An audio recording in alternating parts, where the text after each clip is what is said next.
ॐ श्री महाप्रज्ञ गुरवे नमः।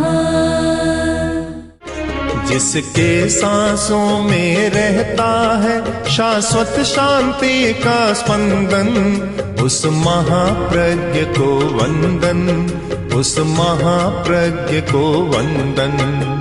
सत्य अहिंसा अनेकांत को अर्पित जिसका तन मन, उस महाप्रज्ञ को वंदन, उस महाप्रज्ञ को वंदन। जिसके सांसों में रहता है शाश्वत शांति का स्पंदन, उस महाप्रज्ञ को वंदन, उस महाप्रज्ञ को वंदन।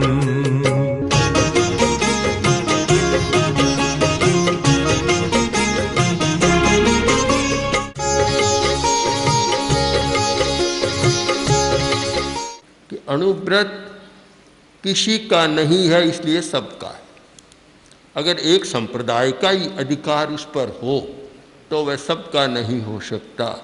सबका वही हो सकता है जो किसी का नहीं होता। और दुनिया में एक ही वस्तु है जो किसी की नहीं होती, वह धर्म, और तो सब अपना अपना होता है। एक धर्म ही ऐसा है जो किसी का नहीं होता, वह सबका लिए होता है। एक बार महाराज जनक ने एक ब्राह्मण को देश निकाला दिया, देश से निष्कासित कर दिया। ब्राह्मण बोला, अच्छा है, आपके आदेश को मैं शिरोधार्य करता हूँ, पर आप मुझे यह बताएं आपके देश की सीमा कहाँ तक सीमा है। यह प्रश्न ऐसा आया कि जनक स्वयं उलझ गए, सीमा नहीं बता सके जनक। पहले सोचा कि इतने भूखंड पर है, तो फिर ध्यान आया कि भूखंड मेरा कहाँ है, मैं साथ में लेकर आया नहीं, मैं जन्मा तब से पहले भी था और बाद में भी रहेगा, तो वह तो मेरा है नहीं, मेरी सीमा नहीं हो सकता। फिर सोचा कि मिथिला नगरी पर मेरा अधिकार है, वह मेरा है। तो फिर सोचा मिथिला भी तो पहले भी थी, बाद में भी रहेगी, मेरी कहाँ है। मेरी तो वह जो मेरे साथ आए और साथ जाए, वह मेरी हो सकती है। वह न तो साथ आई न साथ जाएगी, मैं भी नहीं है। आखिर विकल्प करते करते इतने विकल्प किए, कोई अपना लगा नहीं, सीमा कहाँ बताए। आखिर आए शरीर पर, तो शरीर भी तो मेरा नहीं है, यह भी तो रह जाएगा, छूट जाएगा, मेरा नहीं है। अब मैं कहाँ बताऊं। तब बोले, ब्राह्मण देव आपकी जहाँ इच्छा हो वहाँ रहो, मेरा कुछ भी नहीं है। तो उस ब्राह्मण ने कहा कि ये सब आपके नहीं है कि नहीं है। तब उसने चोला बदला, ब्राह्मण नहीं था, मैं तो धर्म हूँ, ब्राह्मण का वेश बनाकर आया हूँ और आपकी परीक्षा ही लेना चाहता थी, आप धर्म में कहाँ तक पहुँचे। मैं मानता हूँ कि जहाँ मेरापन आए वहाँ अच्छाई की सीमा नहीं होती, बुराई शुरू हो जाती है। अच्छाई तो है कि जब मेरापन न हो, मेरा मकान मेरा हो सकता है, घर मेरा, परिवार मेरा, दुकान मेरी, ऑफिस मेरा है। जहाँ मेरा है वहीं समस्याएं हैं, जहाँ मेरापन नहीं वहाँ कोई समस्या ही नहीं है। आचार्य तुलसी दिल्ली में पधारे, लोकसभा के कक्ष में पधारे, और वहाँ जो स्पीकर लोकसभा के उस समय जो प्रारंभ की बात है, एकदम जो स्पीकर थे अनंत शयनम आयंगर, तो बातचीत हुई और आचार्य तुलसी ने कहा कि हमारे जो हम जिस परंपरा में काम करें उसका नाम है तेरा पंथ। खड़े हो गए, बात कर रहे थे, अचानक खड़े हुए और खड़े होकर वे दक्षिण के आदमी थे, दक्षिणी भाषा में बोले कि ये तेरा पंथ दाई गॉड, माई पाथ, ये मेरा पंथ है। जो तेरा है वह तो मेरा हो सकता है, मेरा है वह तेरा नहीं हो सकता, तेरा है वह मेरा हो सकता है। इतनी खुशी से प्रकट किया जब गुरुदेव ने कहा, हे प्रभु ये तेरा पंथ। आचार्य ने समझाया कि ये पंथ तो सच्चाई का, धर्म का, आत्मा का, परमात्मा का होता, हम तो सारे पथिक हैं। और जब पंथ मानकर बैठ जाते हैं वहीं उलझने पैदा हो जाती है। पंथ हमारा नहीं, हमारा अधिकार नहीं। तो जनक ने भी जब कहा कि मेरा कोई अधिकार नहीं, तब धर्म ने कहा अब सच्चाई सामने आई है। मैं मानता हूँ कि अणुव्रत के पीछे वही बात रही। भगवान महावीर का एक वचन है कि ममत्व कौन छोड़ सकता है, ममत्व का त्याग, मेरेपन का त्याग कौन कर सकता है? हर व्यक्ति नहीं कर सकता। जिसके मन में ममत्व की बुद्धि जाग जाती है और उस बुद्धि को जो त्यागता, जहाती, छोड़ता है, जो ममत्व की बुद्धि का मेरा है, इस प्रकार की चेतना जागृत होती है, उस चेतना का त्याग ही वास्तव में ममत्व का त्याग। वही व्यक्ति मेरापन को छोड़ सकता है, कोई दूसरा नहीं छोड़ सकता। तो अणुव्रत यह किसी सीमा में बंधा हुआ नहीं है।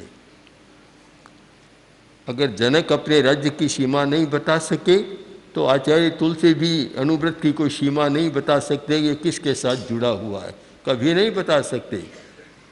और इसमें इस प्रकार एक उदारता का हुआ है।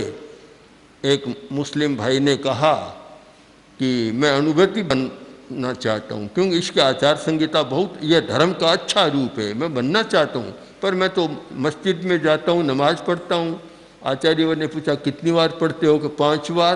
तो आचार्यवर ने कहा 50 बार पढ़ो तो हमें कोई आपत्ति नहीं, तुम जाना, तुम्हारा काम जाने, हमें क्या आपत्ति है। बस इस नैतिकता को स्वीकार करो। कलकत्ता उधर की बात है, एक भाई ने कहा कि मैं अणुव्रती तो बनना चाहता हूँ पर मैं आपको हाथ नहीं जोड़ूंगा, नमस्कार नहीं करूँगा। आचार्यवर ने कहा कि मैं जिस दिन मेरे मन में नमस्कार की भूख होगी तो मैं अणुव्रत का काम भी छोड़ दूँ। तुम करो या मत करो, मुझे कोई मतलब नहीं है। एक व्यापक दृष्टिकोण, उदार चेतना, शुद्ध धर्म, केवल शुद्ध धर्म, जहाँ और कोई बात इसके साथ जुड़ी हुई नहीं है, कोई विशेषण लगा हुआ नहीं है, केवल शुद्ध धर्म की बात जुड़ी हुई है। जो विशुद्ध धर्म है उसकी आज परम आवश्यकता है। आवश्यकता इसलिए है कि उसके द्वारा भय का वातावरण कम हो सकता है। एक बार भगवान महावीर ने साधुओं को इकट्ठा किया, इकट्ठा कर पूछा कि बोलो किम भया पाणा, प्राणी डरता क्यों है? एक बड़ा महत्वपूर्ण प्रश्न है, आपको भी ये प्रश्न पूछना चाहिए, अपने आप से पूछना चाहिए कि प्राणी डरता क्यों है? एक आदमी दूसरे आदमी से क्यों डरता है? अगर हम ये कहें कि एक आदमी शेर से डरता है तो कुछ समझ में आने वाली है कि शेर जंगली जानवर है, क्रूर है और अनसमझ है, समझ कम है, उसे डरना पड़ता है, व्यवस्था से पड़ता है। पर एक आदमी दूसरे आदमी से क्यों डरे? समान आकार, समान प्रकार और सब कुछ चिंतन है, मस्तिष्क है, फिर आदमी क्यों डरता है? तो ये प्रश्न पूछा कि किम भया पाणा, प्राणी डरते क्यों है? महावीर ने उत्तर दिया कि दुख भया पाणा, सब प्राणी दुख से डरते हैं। हर व्यक्ति चाहता है कि दुख न हो, सुख मिले दुख न हो। सुव साया दुह परिकूला, इतना सुंदर वचन है कि सुव साया सुख की आकांक्षा है, दुह परिकूला दुख के प्रतिकूल है। बस इतने में सारा आ गया। हर प्राणी सुख का आकांक्षी है, दुख का विरोधी, दुख को अनाकांक्षी है। तो फिर प्रश्न हुआ दुखे केण कड़ी, दुख किया किसने? दुख कहाँ से आ रहा है? आप बताइए। बहुत लोग हैं, बड़े बड़े शहरों से आए, बेंगलोर से आए, मद्रास से आए हैं, कलकत्ता से आए हैं। उनसे पूछना चाहता हूँ कि दुख पैदा कहाँ होता है? क्या कोई कारखाना है? क्या कोई दुकान है? क्या कोई बड़ा उद्योग है दुख का कि जहाँ दुख पैदा होता है? आजकल तो हजारों चीज़ें पैदा होती है, हर वस्तु पैदा होती है। इतनी चीज़ें के साथ पुराने लोगों ने कभी कल्पना नहीं की कि खाने की भी इतनी चीज़ें बड़े बड़े उद्योगों में पैदा होती है। आज तो धड़ल्ले से हो रही है। कितने सारे होते हैं। पर मैं आपसे पूछना चाहता हूँ कि दुख का कोई कारखाना है कहीं, हो तो बताएं, हम ही देखें कैसे होता है। बहुत बार पूछा पर कोई कारखाना दुख का नहीं मिला। तब फिर कि दुख केन कड़े, कि दुख का कारखाना है पमायेनम, अपने ही प्रमाद से व्यक्ति दुख पैदा करता है। कोई कारखाना नहीं, कोई और कुछ नहीं, व्यवसाय नहीं, हर व्यक्ति अपने ही प्रमाद से दुख पैदा करता है। अब अपना प्रमाद भूले, आदमी भूल करता है। प्रमाद का एक अर्थ है विस्मृति, भूल। मनुष्य बहुत भूल करता है, सच्चाइयों को झुठलाता है। जब सच्चाई को झुठलाता है तब समस्या पैदा हो जाती है। आदमी इतना भ्रांत रहता है कि हमेशा सच्चाई को झुठलाने की बात करता है। एक पिता ने पुत्र से कहा कि बेटे जाओ बाहर और आकाश में कितने तारे हैं गिनकर बताओ। बाहर गया, वापस आया, बोला पिताजी अभी तो अंधेरा है, कल दिन में मैं आपको गिनकर बताता हूँ। अब सच्चाई को कैसे झुठलाता है आदमी कि तारों को दिन में गिनकर बताऊंगा, क्यों सूर्य के प्रकाश में दिखाई देंगे, अभी तो अंधेरे में दिखाई नहीं देते। आदमी सच्चाई को बहुत झुठलाता है, भ्रांति पैदा करता है, भ्रांति। और जो तर्कशास्त्र या दर्शन शास्त्र में है संशय विपर्य अनध्यक्षाय, ये विपर्य बहुत पैदा करता है। कुछ है, कुछ मान लेता है, और इसी विपर्य पर सभी दर्शनों में बहुत लंबी चर्चा हुई है कि भ्रांति कैसे पैदा होती है और किस प्रकार भ्रांति के कारण मनुष्य यथार्थ को अपलाप कर और अयथार्थ को स्वीकार कर लेता है। अब मैं इसको अनुव्रत के संदर्भ में, अहिंसा प्रशिक्षण के संदर्भ में देखता हूँ तो मुझे लगता है कि दुख का बड़ा कारण मनुष्य की भूलें हैं। अगर मनुष्य में व्यवस्थागत इतनी विषमता नहीं होती तो शायद दुख को दुख कम होता और भय भी कम होता। आदमी से नहीं डरता कि गरीब आदमी की शांति कहाँ है, कि रोटी कैसे मिले, इसमें उलझी हुई। और धनिक आदमी की शांति कहाँ है, कि धन सुरक्षित कैसे रहे। जब समाज में ये स्थिति होती है कि एक आदमी की स्थिति तो यह है कि रोटी कैसे मिले, और एक आदमी की स्थिति यह है कि धन कैसे सुरक्षित रहे और फिर भय न हो, ऐसा कभी हो नहीं सकता, न भूतम न भविष्यति। जब यह स्थिति समाज में रहती है, ये विषमता रहती है, तो भय तो आदमी पैदा अपनी भूल के कारण ही कर रहा है। अगर भय के वातावरण को मिटाना है, अभय के वातावरण का सृजन करना है, तो उसे सबसे पहले समाज की व्यवस्था पर विचार करना जरूरी होता है। धार्मिक लोग भी और बहुत सारे काम करते हैं, पर मूल समस्या पर बहुत कम ध्यान देते हैं।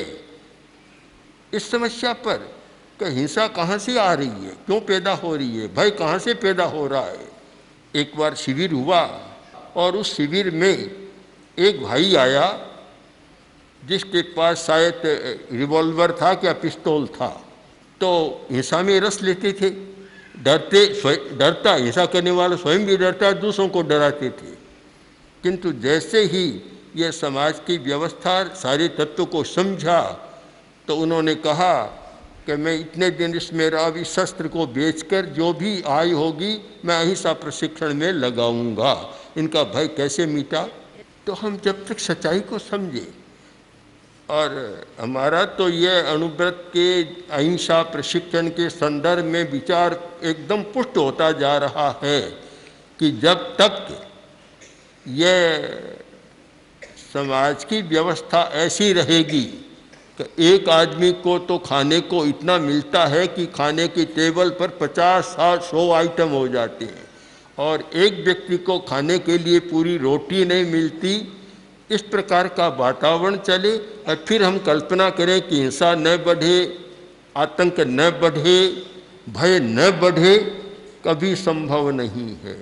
अगर हमें भय मुक्त होना है, हिंसा को कम करना है, तो जो हिंसा के स्रोत हैं हिंसा के कारण है, उन कारणों पर विचार करना जरूरी है कि हिंसा के कारण क्या है। जब तक कारणों का निवारण नहीं करेंगे, ये धर्म के उपदेश चलते रहे, धर्म करते रहे, हजारों लोग मंदिरों, मस्जिदों, धर्मस्थानों, साधु संतों के पास आते रहे, प्रवचन सुनते रहे, पर मानेंगे एक बात भी नहीं, जैसे चलता है वैसा चलेगा, स्थितियां और बिगड़ती चली जाएगी,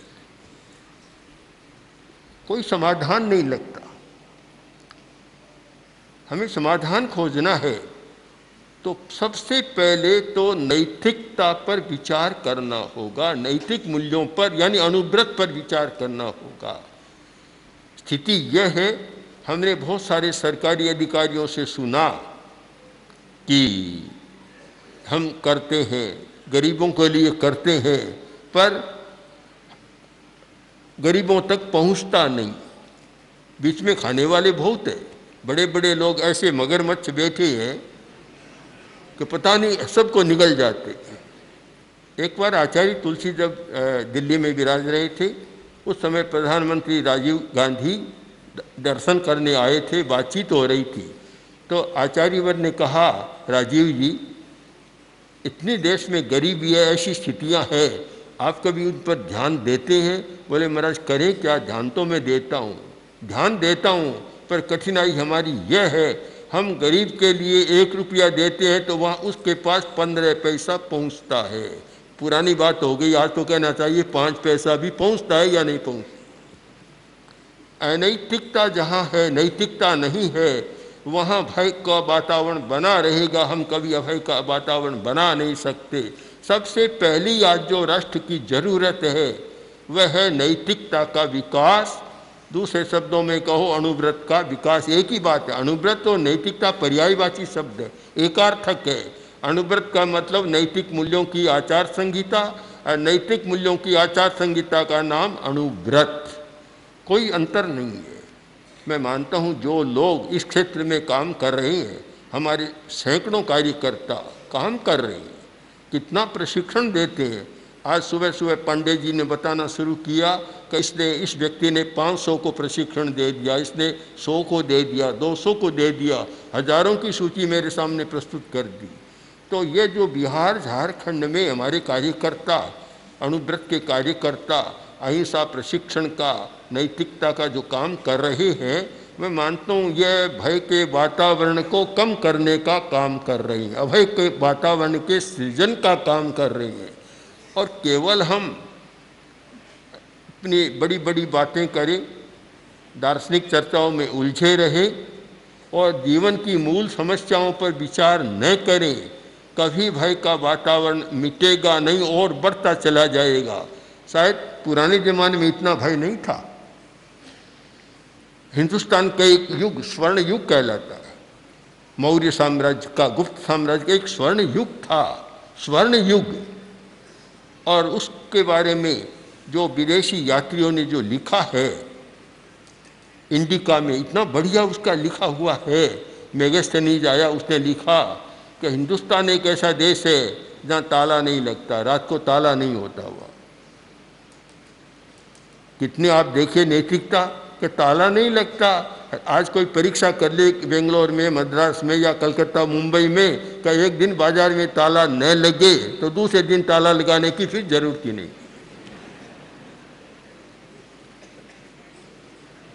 इस स्थिति में हम विचार करें कि जब तक मूल समस्या पर हमारा ध्यान केंद्रित नहीं होगा, केवल ऊपर की बातों से हम समस्या को सुलझाना चाहें, वह कभी संभव नहीं होगा। लगता है धर्म के क्षेत्र में भी बहुत प्रलोभन, बहानेबाजियां बहुत चलती है, बड़े बड़े प्रलोभन चलते हैं और सच्चाई को स्वीकार नहीं करते। जहाँ अनैतिकता होती है सच्चाई स्वीकार नहीं करता। एक ग्वाला दूध बेचता था, अब एक दिन दूध पड़ा रह गया, लंबा समय हो गया, खट्टा हो गया, तो दूध बेचने गया, दूध खरीदा। अब दूसरे दिन फिर ग्वाला गया तो लोगों ने शिकायत की कि कल तो तुमने खट्टा दूध बेचा है, अच्छा नहीं किया, खट्टा बेचा। बोला नहीं, खट्टा आप समझते नहीं, बहुत अच्छा था। कैसे? कि परसों मेरी भैंस 5 नींबू खा गई इसलिए खट्टा हो गया, और कोई बीमारी नहीं, खराबी नहीं। बहाने होते हैं, फिर अनैतिकता में सारी बहानेबाजियाँ चलती है और ऐसे असदाचार चलते हैं। इसलिए मैं तो मानता हूँ हर धार्मिक जो आज के युग का है, वर्तमान में चिंतन करने वाला है, विचारशील प्राणी है, जो मानवीय समस्याओं को, समाज की समस्याओं को सुलझाने का संकल्प है और जिसमें सेवा का व्रत है, उस हर व्यक्ति को सोचना चाहिए और सबसे पहले सोचना चाहिए कि वर्तमान में कौन सा धर्म जो कि मानवीय समस्याओं को सुलझा सकता है। या मैं जैन धर्म, बौद्ध धर्म, वैदिक धर्म या इस्लाम धर्म की बात नहीं कर रहा हूँ। कौन सा धर्म?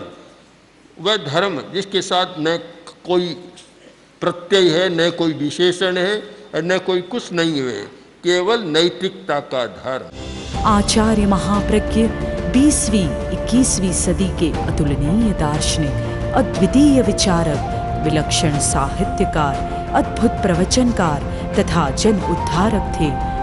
उनके सृजनशील चिंतन कल्याणी वाणी ने प्रत्येक व्यक्ति के हृदय में एक स्थान बनाया।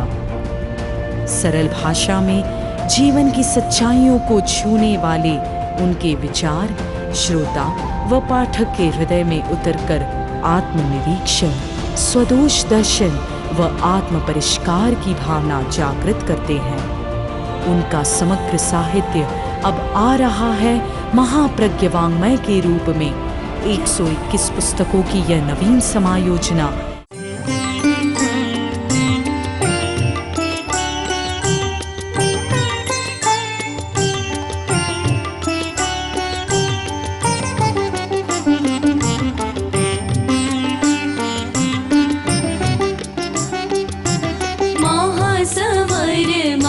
प्रज्ञ गुरुवै अर्घ्य आस्था काय चढ़ाए, अमल ध्यानी विशद ज्ञानी, अमर है तेरी ऋचाए। महासमर महाप्रज्ञ गुरुवै अर्घ्य आस्था काय चढ़ाए।